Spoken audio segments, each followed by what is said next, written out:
देवा तुची गणेशू सकलार्थमती प्रकाशू असे शब्द वापरलेत.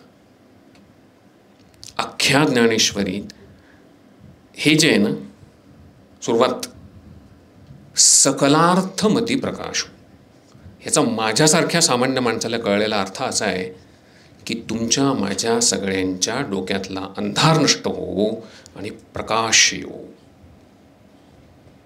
अशा भूमीत ज्याचं नाव ज्ञानेश्वर आहे तो आपल्याला पुन्हा दुसऱ्यांदा समजावून सांगतो हे लिहिता लिहिता की तृष्णा सर्व जगाचे मूळ आहे. हे गौतम बुद्धांचं म्हणणं आहे. आशा हे तुमच्या माझ्या सगळ्यांच्या जगण्याचं मूळ आहे. तर मी हे दोन वेगळे टोक तुम्हाला सांगितले.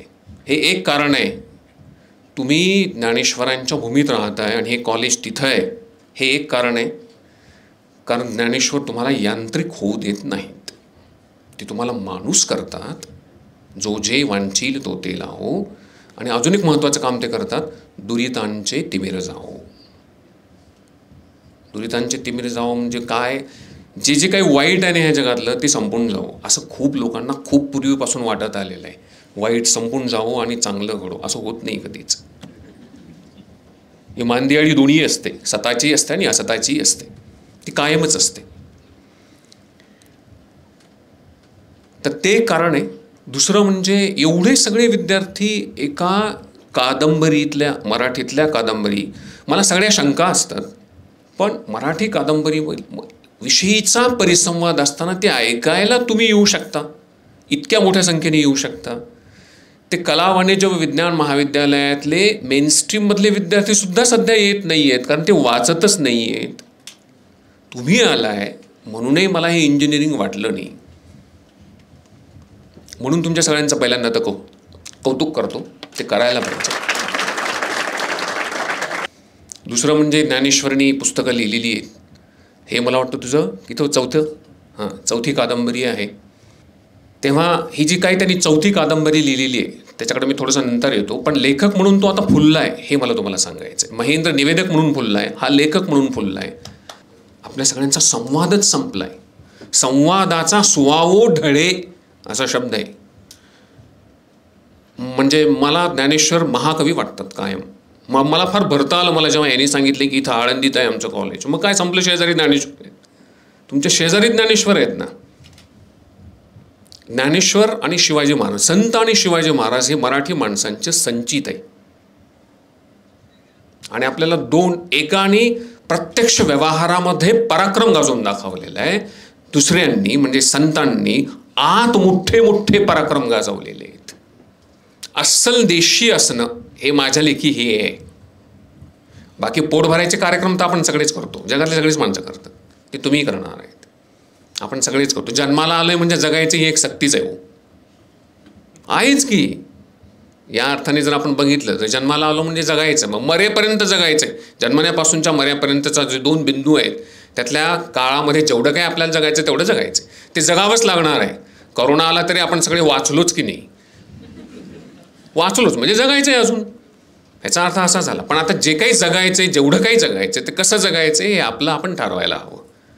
ते जगण्यासाठीची जे काही माध्यमं आहेत त्या माध्यमांवर प्रकाश टाकायचा प्रयत्न हे पुस्तक करतं. आशेच्या गुंगीत लटकलेलं तारुण्य जरा असं वळणावळणानं जाणार आहे. आणि मला फार आनंद वाटला की तुझं शीर्षकही फार वेगळं दिलंस आणि जरा लंबचौडं शीर्षक आहे. जगणे असंच आहे की लंबचौडं आणि प्रचंड कंटाळवाणं.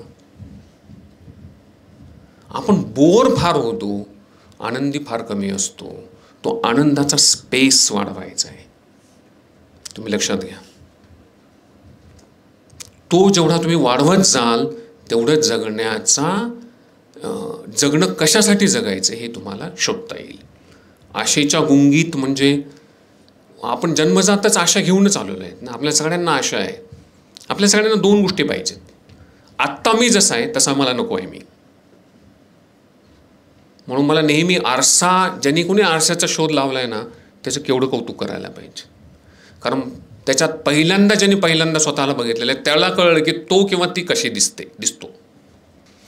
तर मला असं वाटतं की तुम्ही तुमचे ध्येय निश्चित करा. ही कादंबरी तुम्ही जरूर वाचा आणि ही कादंबरी 2 कारणांसाठी वाचायची आहे तुम्हाला. तुझी ह्याच्या अगोदरची कादंबरी व्यसन आहे ना, आता ही व्यसन आहे. नाव वेगळं आहे. प्रत्येकाला व्यसन आहेच ना. आणि आशेसारखं दुसरं कुठलं व्यसन आहे? सगळे भारतीय माणसं स्पर्धा परीक्षा देतात कमी अधिक आणि सगळीच माणसं प्रेमात पडतात, अपवाद काही सोडतात. पण दोन्ही ते पडतातच. स्पर्धा परीक्षेत पडतात वरून खाली आणि प्रेमात पडतात. आता प्रेमाला दिशा असते का नाही माहीत नाही मला, पण ते पडतात. तर ह्या दोन्ही पडण्यामधनं पुन्हा उठणं व्हायला पाहिजे. पुन्हा स्वतःचा शोध लागायला पाहिजे. तुम्हाला जर शोध लागला तर त्याच्यासारखं दुसरं सुख नाही. ह्याच्यातलं विश्वास मोरे नावाचं जे मुख्य पात्र आहे ते मला वाटतं पहिल्या 2-4 पानांमध्ये त्यांनी लेखकाने, मी समीक्षेचा विद्यार्थी आहे. आता हे समीक्षक वगैरे काय काय मोठे मोठे शब्द वापरत होते. महेंद्र असे शब्द नंतर माझ्यासाठी वापरू नको. समीक्षक हा फार मोठा शब्द आहे, माझ्यासाठी तो गंभीर आहे. समीक्षक लेखका इतकाच ऊर्जावान आणि सर्जनशील संवेदनशील असतो. माझ्या डोक्यामध्ये अजूनही काही असा चमत्कार झालेला नाही आहे किंवा मला असं कुठल्याही प्रकारचं साक्षात्कार झालेलं नाही की मी लेखक आहे. त्याच्यामुळं असं काही नाही आहे. समीक्षक फार मोठे असतात, मी तो नाही आहे. पण इतक्या वर्षामध्ये जे काही मला कळलेलं आहे ह्या कादंबरी किंवा इतर कुठल्याही कादंबऱ्यांमध्ये, तुमच्या असं लक्षात येईल की ह्या कादंबरीमध्ये फर्स्ट पर्सन नरेशन आहे. म्हणजे प्रथम पुरुषी कथन आहे. वेगवेगळ्या पद्धतीने करता येतं लेखन. कसे तुम्हाला पाहिजे तसं करता येतं. त्याने ह्या कादंबरीमध्ये ते पत्करले त्यांनी. विश्वास मोरे नावाचा माणूस. आता हा विश्वास जो आहे ना, हा विश्वास या शब्दाला किती अर्थ आहेत? किती अर्थ आहेत? वेगवेगळे अर्थ आहेत ना. UPSCचे सुद्धा अर्थ आहेत. आता तुमच्या सगळ्यांच्या मेंदूच्या अँटेना जेवढे स्ट्रॉंग होतील तेवढे मी काय म्हणतो ते पोचल तुमच्यापर्यंत. ते कादंबरीचं ते वैशिष्ट्य असतं. कादंबरी कुठलंही सर्जनात्मक साहित्य प्रतिकात्मक असतं. तसं ही कादंबरीसुद्धा आहे. ही कादंबरी मला 3 गोष्टींसाठी आवडली. एक तर ह्या कादंबरीचा आशय अतिशय कसदार आहे. कसदार आशय आहे. आत्ता काय चाललंय ते आहे आणि तुम्ही त्याच्याशी लगेच रिलेट होऊ शकता. तुम्ही सगळे रिलेट होऊ शकता. म्हणून ही कादंबरी नक्की वाचा तुम्ही. अनपुट डाउनेबल असा एक शब्द आहे इंग्रजीमध्ये. म्हणजे हातात घेतलं की खाली ठेवावं असं वाटू नये अशा प्रकारची ही कादंबरी आहे. त्याचं कारण तिचा आशय मजबूत आहे. दुसरं कारण तिच्यात वापरली गेलेली भाषा अस्सल गावरान. आणि त्याचा मला तरी माझ्या व्यक्तिगत आयुष्यामध्ये मला प्रचंड लोभ आहे. रोजच्या आयुष्यात वापरल्या गेलेल्या भाषेविषयी मला प्रचंड आसक्ती आहे. कारण ती खरी भाषा आहे. तीच खरी भाषा आहे. तुम्हाला तुमचा मित्र भेटला, ह्याचा मित्र भेटला. समजा कल्पना करा, इथे एक बसलेला हा दादा आहे, त्याला त्याचा दुसरा एक दादा मित्र भेटला. तर ते भेटल्यानंतर पहिल्यांदा एकमेकांना उद्देशून जे शब्द, शुद्ध शिवीचे शब्द वापरतात,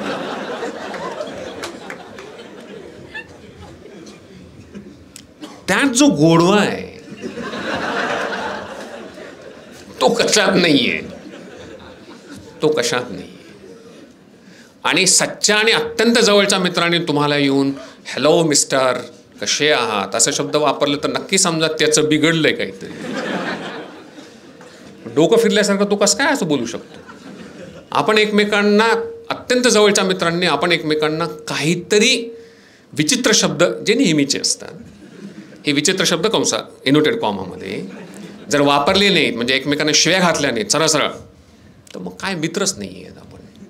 हे जे आहे ना, हे जे काही आपुलकी आहे, आस्था आहे, गोडवा आहे, एकमेकांच्या विषयी असलेला जिव्हाळा आहे, तो त्यातनं व्यक्त होत असतो. म्हणून कुठल्याही लेखकाने त्याच्या स्वतःच्या किंवा बोलीभाषेमध्ये जर लेखन केलं तर वाचणाऱ्याच्या ते थेट हृदयापर्यंत पोहोचतं.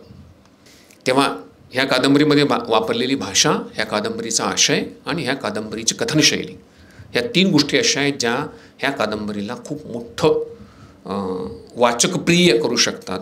ते तुम्ही जरूर वाचा आणि वाचत राहा. कारण काय बरं का, की वाचण्याने आणि विचार करायला लावणाऱ्या वाचण्याने मेंदूचे ठसे वेगळे होतात. आपण जरा ठहराव असलेलं आयुष्य जगू शकतो.